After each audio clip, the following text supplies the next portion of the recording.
Kua whakaritea e te runanga o ngā wairiki i ngā tiapa, tētahi hōtakarongo a Māori e whanake ai te rāngai-rongo a Māori ki tō rātau rohe.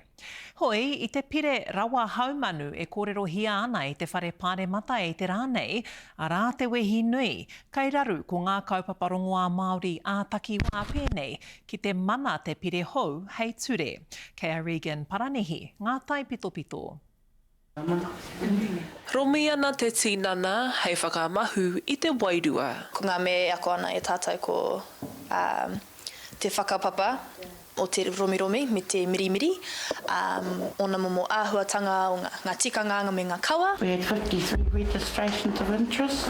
He taonga puiaki i ko paua, hei hāpai ake i te hiahia o roto i te hapori. In the 23 years I've been doing this, it's always been a busy space, but there hasn't been that many practitioners to awhi, to help to manake our whānau that need it. Ko tā liria mātenga, he ahuru mō wai tēnei e ahei ai te taunaki i te oranga tonutanga o te tangata. The kōrero coming off the table and things like anxiety, depression, grief, that sort of thing. Me te aha no te rangi nei, hui tahi ai te kōmiti whiriwhiri kia wānanga i te pire rawa haumanu. He pire ka whaireku reihana te rongoa Māori ki te whakaitia. Something else will probably happen that will hinder what we do, and we do well.